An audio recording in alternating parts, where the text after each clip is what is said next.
So good morning, everyone. Welcome, and thank you for coming this morning. Before we... is there anybody who is new today, first time? Oh, okay. So usually on Sundays there's a Dharma talk. Dharma refers to the name sort of given to the whole body of Buddhist teachings. There are a lot of them, having been around for 2,600 years.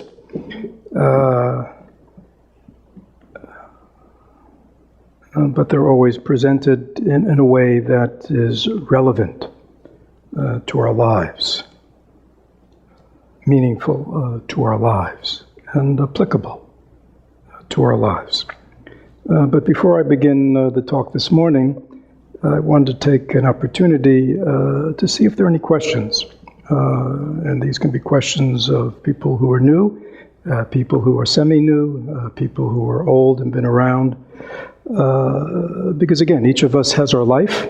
The teachings and the practices are sort of, in some ways, generic, but their application to the personality and the situation is unique, and so it is often. That's where the sort of the pedal hits the metal or something like that.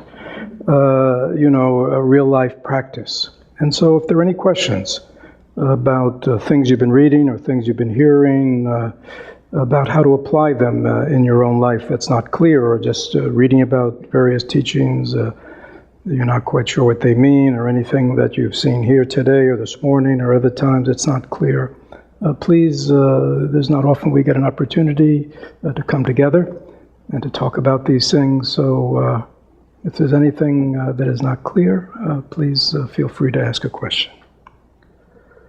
And don't be shy. We all have questions. We're not, yes.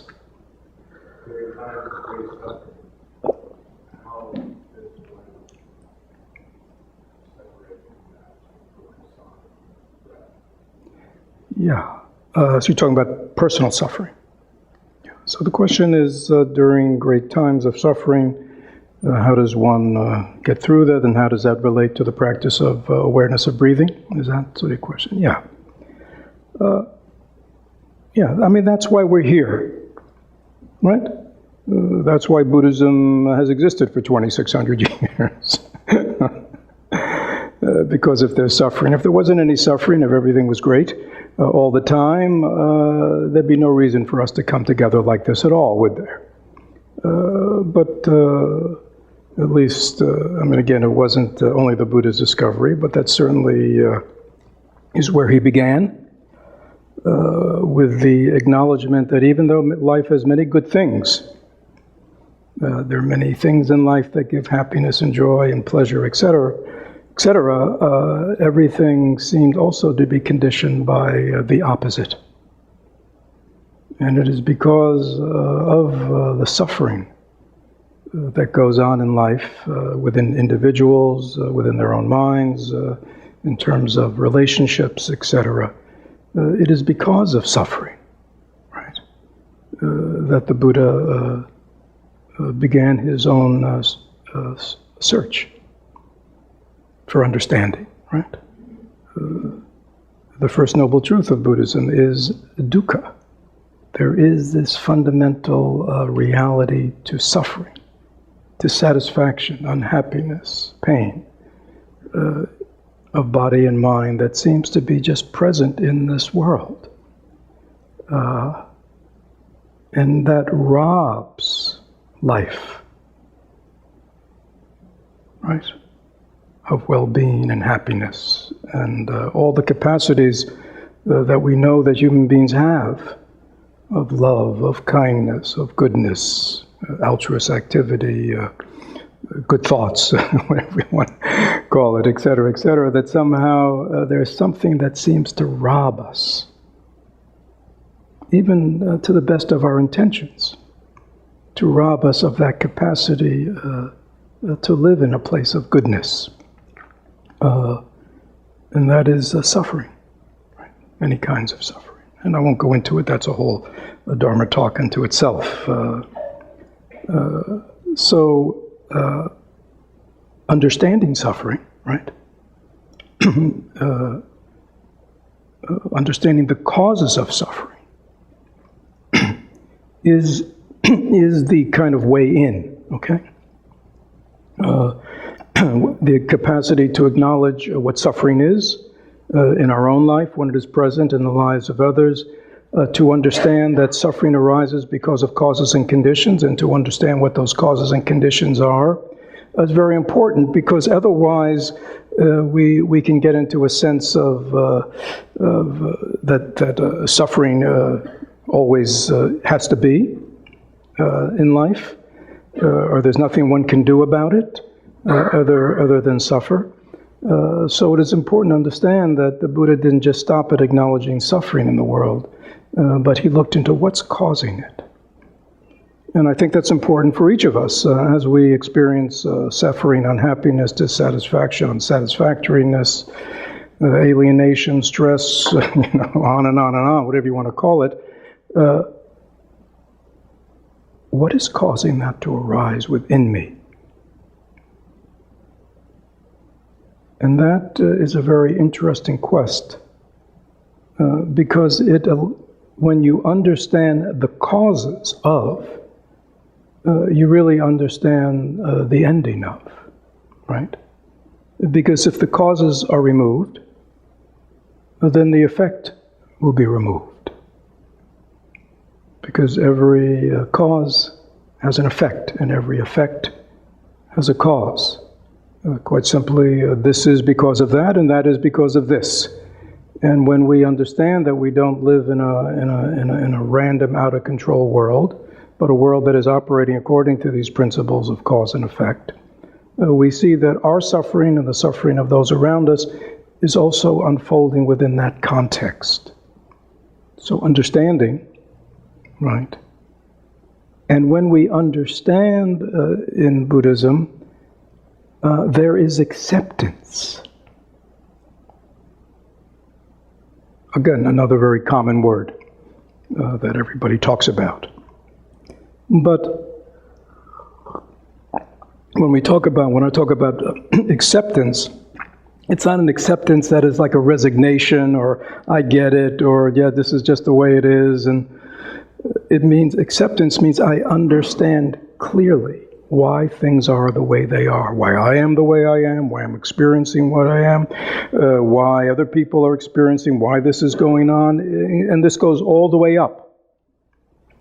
This formula of understanding the causes of suffering is not just for us as individuals, it's also in the world. How do I understand the world? Why do people do what they do? Why do things unfold the way they unfold? Why is there violence? Why is there suffering? Why is there indifference? Why, etc. Why is that? Well, there has to be a cause.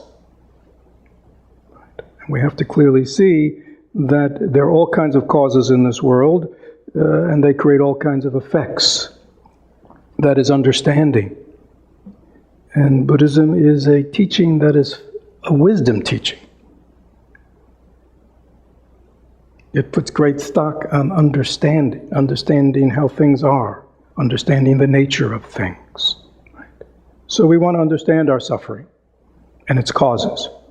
Not so we can write a book about it, but because we can see what changes can be made in my life, in my way of thinking, in the way I'm relating, that may create a different outcome. Now, what does that have to do with meditation and mindfulness? Again, it relates directly. This is why meditation, mindfulness, grounding, clarity of mind are so essential, because if they are not present, we will not see clearly and we will not understand causation. Because we spend our lives lost in our dramas, lost in our self-created dramas, the dramas that our thoughts, our minds endlessly fabricate. And so we do not see clearly. We cannot see ourselves clearly. we cannot see others clearly. And we certainly cannot see the world clearly. There has to be a way to clarify, our minds. If my glasses are dirty, and they are often dirty, I will not see clearly. If my glasses are very dirty, I will not see clearly at all. If my glasses are covered over, I will not see anything at all, even though I'm wearing glasses. Right? So even though I have a mind that has the capacity of seeing and understanding and etc., if I am not clear, that gift of mind will never be available to me. Right? So, we have to learn how to stop.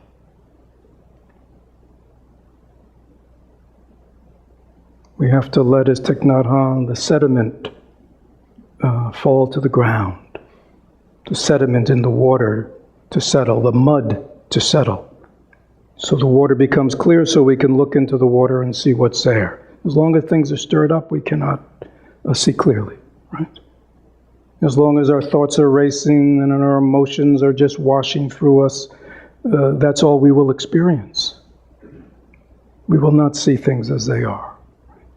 So the practice of meditation, the practice of mindfulness, gives us that capacity, right, of stopping, of seeing clearly, so we can look at what's going on within us. And we can name it appropriately. And we can see the causes. And we can see beyond ourself. Most of the times when we are in suffering or difficulty, we are lost in our self-story. We do not see the so-called 360 view. We only see it from our vantage point. We don't see it from his vantage point and her vantage point and their vantage point. When we have that capacity to look at the situation from all these different viewpoints, then we have the capacity of acting wisely and for the benefit of all, not just simply for myself. Right? But when we are in strong places of emotion, anger, resentment, fear, hurt, sadness, we only act from ourselves. And when we act from ourselves, that is not the solution to whatever is going on. So the practice of mindfulness, the practice of meditation, these are not quote unquote, they're often seen as spiritual practices. Right? But that's not true. In Buddhism, there's no distinction between the material and the spiritual. It's the same. Right. Meditation, mindfulness, insight, concentration, these are practices that one needs in life. If we are one, to be happy ourselves, and to experience the capacity for well-being. Our being is well. That is in each of us. But also, if we're going to act in some kind of altruistic, intentional, positive, intelligent, wise way in the world, right? So we're not continually muddying up the water of the world. We have to. These practices are essential. Because the problem in the world is the problem of people's minds. Anger, violence, selfishness, greed, violence, these all come from the mind. Right? They don't come out of the ether. They don't come from our bodies. They don't come from our livers. Right? They don't come from our lungs. They don't come from our elbows. They come from our minds. And so it is the mind that has to be understood, the mind that has to be transformed, the mind that has to be healed, the mind that has to be cultivated so its innate capacities for goodness and understanding and wisdom just naturally flow out. How do you do that? Well, that's what's called meditation. But, in our culture, we like to, we're so technological. Well, so all of a sudden we start doing this thing called meditation. I'm doing this practice called meditation. I'm doing this practice called mindfulness. But that's not what this is about. It's about our life, our minds, and how then as our life, as fundamentally coming from our minds, manifests in speech and the actions of our body, now there is a congruence for truly creating good in the world, in our relationships, and now we can truly participate in the healing and the transformation of the world, rather than the continuation of suffering. And if we look at our politics, and if we look at what's going on nationally, internationally, we see what? It's just endlessly perpetuating. Ignorance, violence, intolerance, hatred. And the more we think we're doing things to stop it, the more what happens? It just continues. It even gets worse. Because nobody ever does what we just talked about today, which is what? Stop. Just stop. And let the sediment settle. And then let us together look deeply into life, into the situations, so we can bring understanding, so we can bring compassion to the events of our life and the events of the world, rather than more anger and hurt and intolerance. Anyhow, forgive my long-windedness. Was that helpful at all? If it wasn't, you can tell me. I'm not. Did that relate to what you were asking?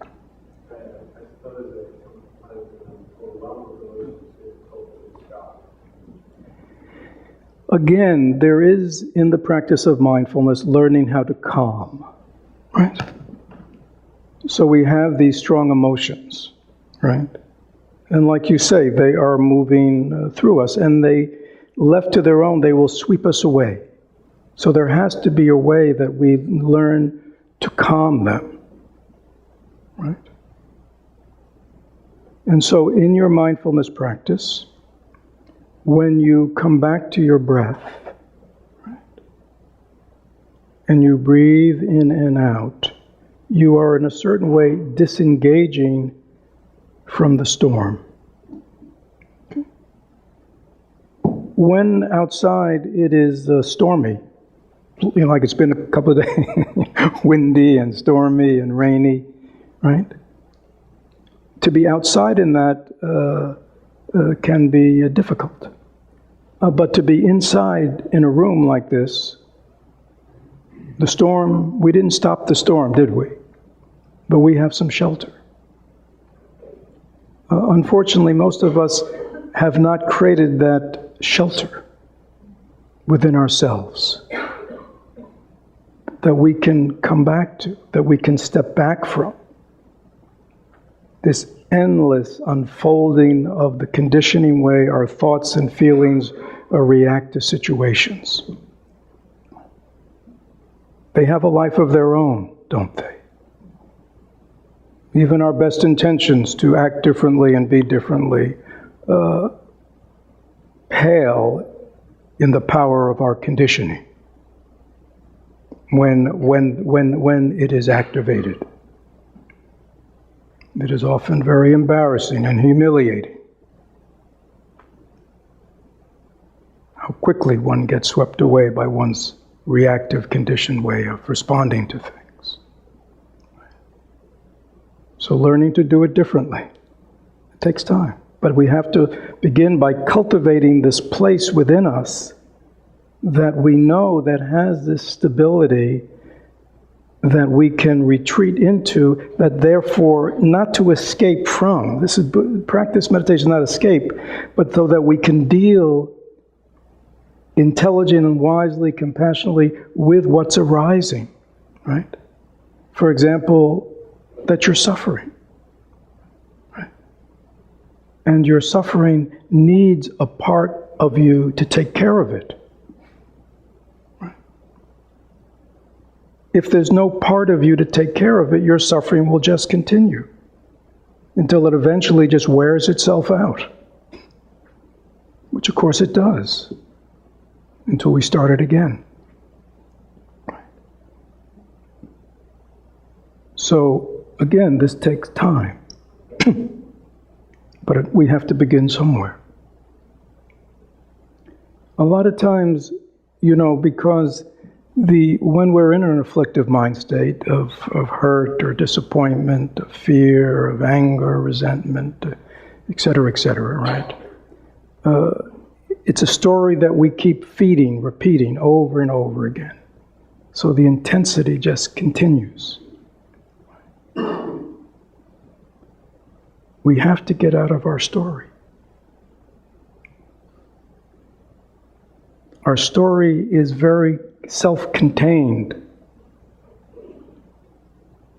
Right? It's like we're in a cocoon, a bubble of our own delusive creation, but it seems awfully real. Right? This is why. This is why also, as in conjunction with our meditative practice, we need to do some studying. We need to change the way we are looking at things, including ourself, our mind, our emotions, so we understand, so you can label, because when we're lost in the story and the situation and the me versus them, and they did this to me, and or they didn't do it, we think it's real, don't we? And we don't see it as suffering. Just to say to yourself, this mind state I'm in, these emotions I'm feeling, this is suffering. I am suffering. There is suffering present in me. Just to say that is a good beginning. And to understand that this suffering is arising nowhere else but where? In my own body mind. Right? He didn't do it to me, she didn't do it to me, situation didn't do it to me. That's all things that happen. But the suffering, the emotional pain is going on only in one place. Where? My own mind. How did it get in my mind?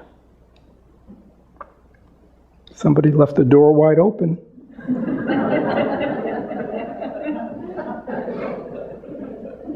And it wasn't him or her. It's my door. That's why in the teaching it says, place mindfulness at the gate of your mind. Right? Place mindfulness at the gate of your mind. You've heard me, people have come, you've heard me talk. There's got to be a gatekeeper. Gated community. There's got to be somebody checking who's coming in. Right? To have a gate and have it always up and have nobody checking, it's not going to protect anybody. And we need protection. Our minds need protection until we've transformed it enough. Our mind needs protection from what? From our thoughts, from our perceptions, from our projections, right? And if there's nobody at home, if there's nobody at the gate to go, suffering, delusion, anger, fear is trying to get in. If there's nobody there to name it, right? And we just let it all in, which many of us are. That's why many of our minds are like garbage pits. We just let anything in. right? And then we wonder, like where did these thoughts come from, Where do these feelings come from? God, when you pay attention to what's arising in your mind, well, it's because we just let it in. There's nobody at the gate. There's nobody saying, stop thinking about that. God, you're going to go over that one again? What's going to be the result of this? If you keep thinking this, if you say this, if there's nobody at the gate,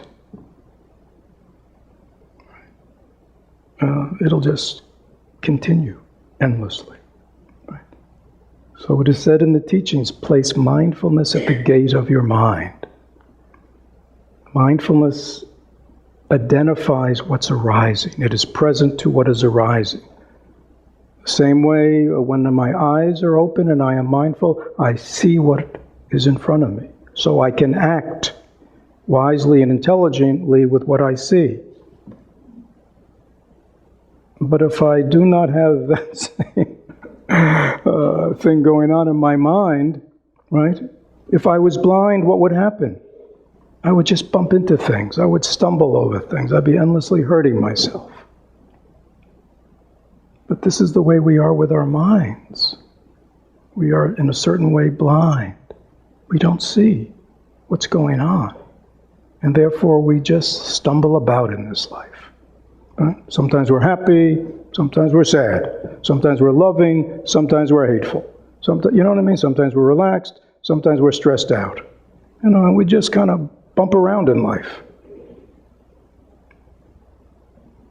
So the reason we find a spiritual path, quote unquote, or the reason we practice meditation, study the teachings, do all the things we do, is to transform this. Have we done it? Okay. Other questions? Please don't be shy. Yes.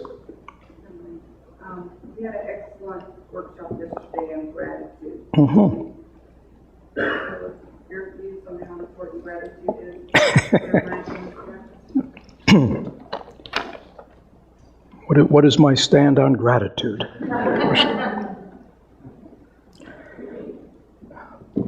Thich Nhat Hanh, many decades ago, I heard him say, if we are not grateful, we suffer. It's quite strong. If we are not grateful, we suffer. So I was very struck by that. We either live in this world, what's in it for me? That's called egocentric living. What's in it for me? What have you done for me today? Right? What haven't you done for me today? As long as we're looking at life like that, we will suffer, won't we? Gratitude is what? Gratitude is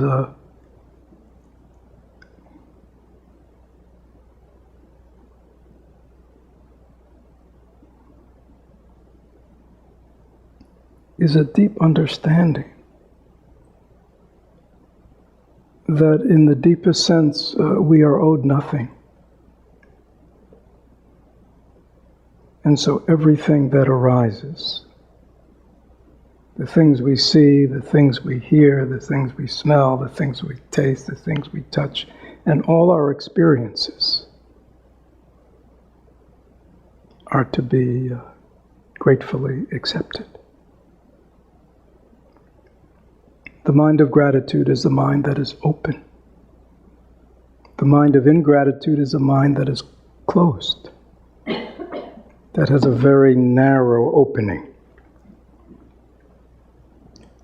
In this practice of the Mahayana, we are taught to be grateful to everyone and to be grateful to every situation especially difficult situations and people give us a hard time. I'll talk about a practice of gratitude, right? I mean, it's one thing to notice all the good things in our life, to be grateful we have a body, to be grateful we have eyes, to be grateful we have ears, to be grateful that we can hear sounds, to be, there's so many wonderful things to be grateful to food, or, that we have food. Many people don't have food, that I have a healthy body. Many people don't have a healthy body. I mean, so there's many, for many people, that's their practice of gratitude, which is a good one. At least they're beginning to acknowledge that somehow we are not the creators of the world and the center of the universe, that we are endlessly receiving, right? We drive here on roads that other people build and other people maintain. We drive in cars that other people build and other people maintain. We come to buildings that other people have created for us and they clean and they set up for us. We eat the food that everybody, other people pick and ship, and you know what I mean? We are the endless recipients of other people's life, animals, plants, So that's a good beginning. just to feel that interconnection. The life of ingratitude is a life of self. It's a life of aloneness. It doesn't see all the endless benefits that we are receiving. Now, having said that, that's a very transformative practice. But we have to take it the next step. Those situations where we suffer, where we believe somebody has caused us suffering. How do we be grateful to that? To those painful times, hurtful times, disappointing times, situations where things are not going our way. Can we be open and grateful to those? That's the test. In the Bodhisattva way, the reason it is said to be grateful to everyone, especially one's enemies, especially the ones who give you a hard time, especially difficult situations, because they challenge us. They challenge what? Our capacity to love, our capacity to be open to others, our capacity to experience life as it is, which is often goes our way, doesn't go our way. They like us, they don't like us. We win, we lose. They say kind things to us, they say unkind things to us. We're praised, we're blamed, that's just the way it is, isn't it? And how can you live in that world accepting things as they are, not being tossed about by these comings and goings of life, always changing? You cultivate that openness, and you realize that in my non-acceptance of a situation or a person, I am doing that because I am not willing to bring understanding and compassion to that situation. When you bring understanding and compassion to that situation, it is transformed. So it is because of that we are grateful for the people who give us a hard time.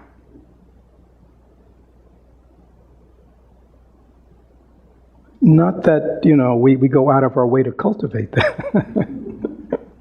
This is deeper than that. Right? As it is said, when things are going well in the world, everybody looks like a great practitioner. Right? It's a piece of cake. Everything's going my way. People are treating me great. Life is good. I'm healthy. I'm happy. Right? You don't get any points for that. You don't get any points for that. That's easy. But it's when things aren't going our way, when things people aren't treating us the way we want, That's the test, right? And so we are grateful for the tests in life, because they show us, they may show us how far we've come, but they also show us where we're still stuck, where we're still holding on. And so we're grateful to that, because we want to be free. You know, in Buddhism, we say things like, what? What's my aspiration? I want to be a Buddha. Anybody ever heard that? Yeah, it's really, again, in other religions, you're charged with heresy for saying things like that, right? What's my aspiration? Well, I would like to be like God, or at least like Jesus, you know. But in Buddhism, people talk this way. Yeah. What's your aspiration? I want to be a Buddha. I want to be a bodhisattva. And people say, how wonderful. You can become that. Because every seed that is watered comes to fruition. If you plant the seed of that aspiration in your mind and you cultivate that, it will come into being. It will eventually come into being. So we want to be free. We want to be free of our suffering. We want to be free of our delusions. We want to be free of our constrictions. We want to be free of our stuff. We want to be free of our issues. Right? We'd like to be free, happy and at ease. So anything that helps us get there, we are grateful for. Shantideva says, a great 8th century Indian Buddhist teacher said, he said, on your altar, you should have the picture of the Buddha and pictures of all your enemies. On your altar. They're both helping you. Who would ever think that, right?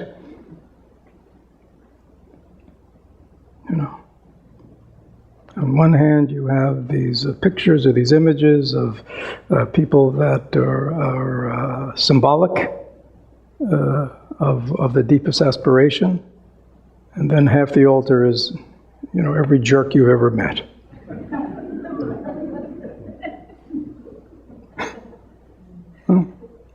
And you bow to them equally. That's a deep practice. Other questions? Yes. You're grateful for good things, grateful for struggles that you had.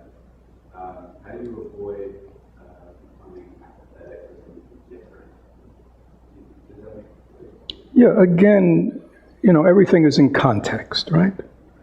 So our context is, we're on a path of transformation and healing. That's our context. Right?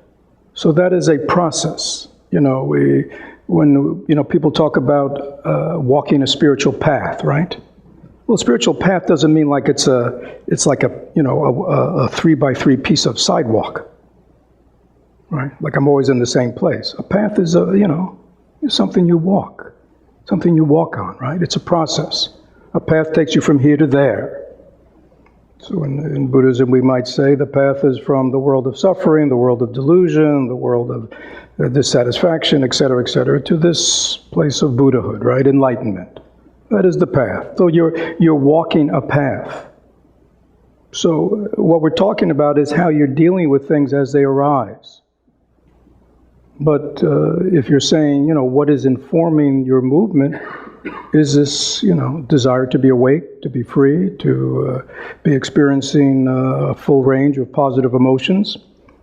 Right? So there's a process that you're involved in, right? Which will keep you from just, being resigned or apathetic. We have to understand that if we talk about the Buddhist path, we are talking about a path of words where people, like enlightenment or awakening or freedom. We have to understand that this is what it's about. Now again, whether each of us as individuals, that is our path or goal, That's for each of, you can get on Highway 95, right? And take it from Interstate 95. You can take it from Miami to West Palm, right? You can get off at West Palm. Is it 95? 95. Or you can take it where? Up to Jacksonville. How far north does it go? All the way? Up the coast? To Maine? All right, so there you go. That's what I was saying. So therefore, you can take it all the way to Maine. Right? So, I think the issue for each of us, wherever we come on the path, is, what's my destination? And that can change, right? I mean, you may start out Miami and your destination is Jacksonville. And after you spend a little time in Jacksonville, you realize there may be more up the road.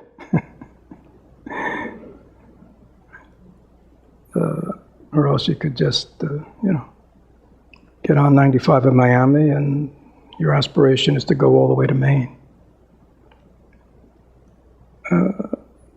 That is hard, I think, for Americans or Westerners. That is hard because it seems as if since we do not come out of a culture where kind of enlightenment, awakening are part of the conversation, both in the secular or religious world. And we are primarily, for many of us, our conversation is more psychologically based, that we often really see that, the end game of this is like being less stressed, coping better, things like that. The idea of being free of having a mind that is free of all neuroses, or free of all conflict, free of all negative emotions, that is only filled with kind of positive states. Many of us can't believe. That sounds too far-fetched. But that's not, that's what this is about, to be honest. Buddhist teachings, because it is a teaching of the mind and because it is a science and technology that has been experimented with for 2,600 years, it's experimented with the mind.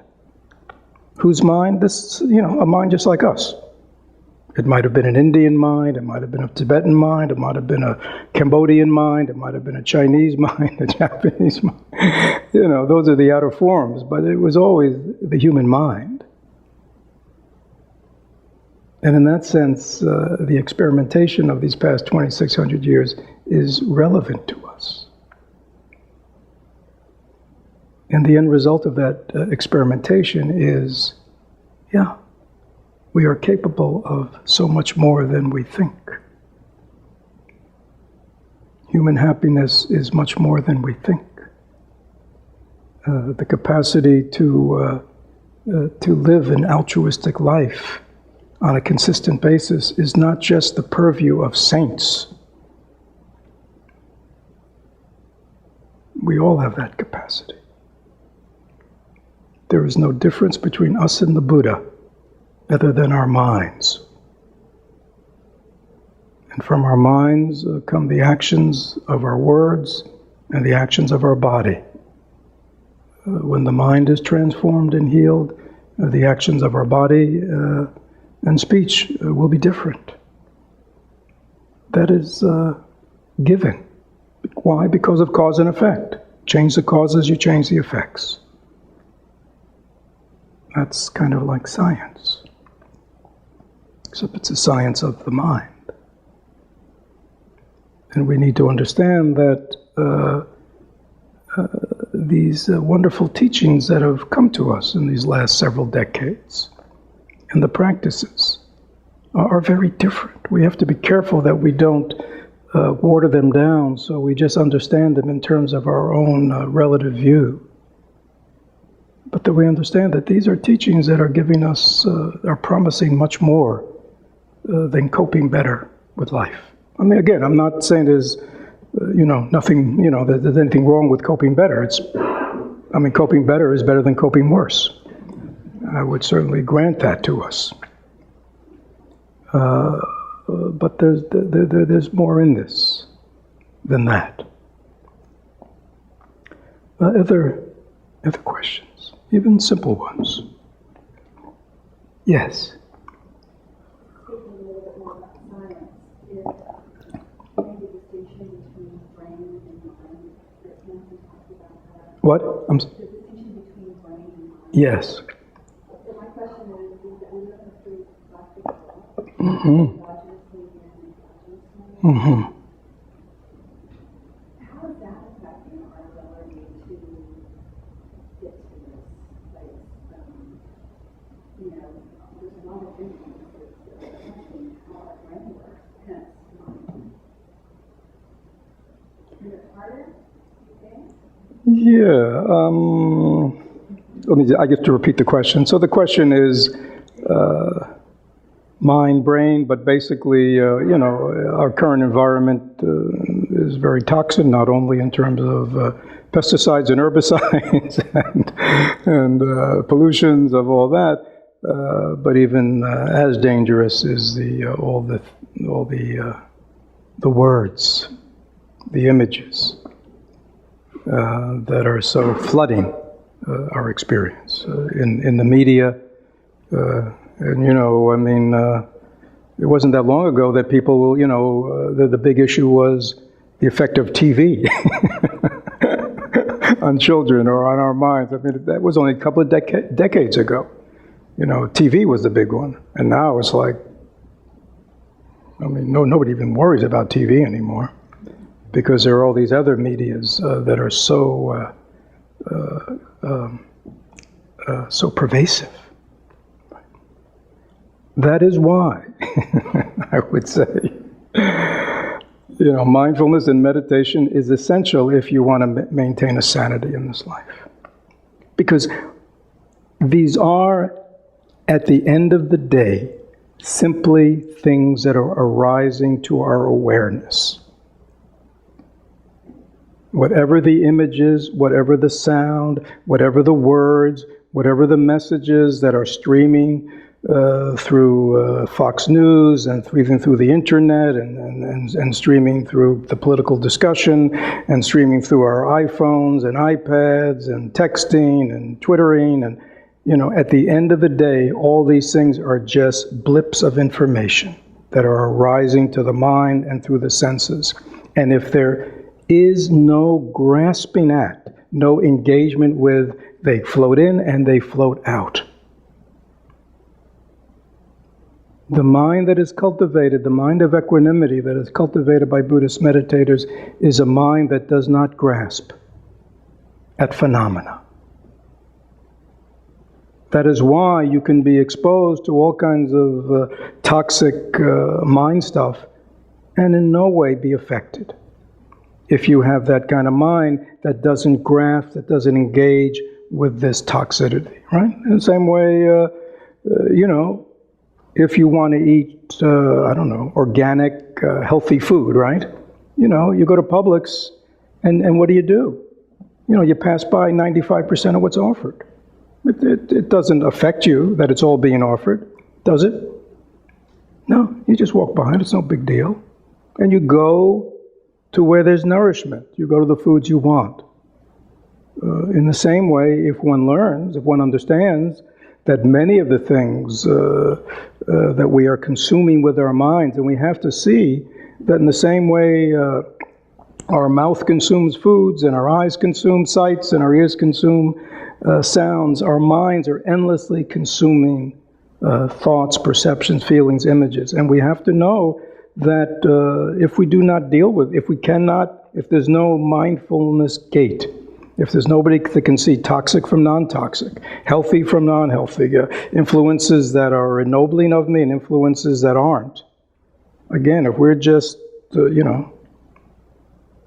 garbage in, garbage out, it'll affect us. Again, I think meditation and mindfulness is the biggest antidote to all that. Because you have the capacity of seeing what's going on. Right? And just let it be. In Buddhism, they talk about, this was 2,600 years, the better way to catch a snake. When you see that poisonous snake, don't pick it up. Right? Don't pick it up. Just let it be. It'll unwind itself. It'll go away. Right? You don't have to be afraid. But don't pick it up. If you pick it up, what's going to happen? You're going to get bit. And the toxin will enter you. As long as we are picking up these messages and taking them in and digesting them in a good or bad way, right? There are many people who take them in because they like it, and many people who take it in because they don't like it and they just ruminate how much they don't like it. The end result is the same. It's just on the opposite side of things. So, I think things are different. I think a couple of centuries ago, culture, none of that was very different. This whole world of messages, constantly, people don't have to talk to each other anymore, do they? They can just text. That's all very quickly, that's happened. Right?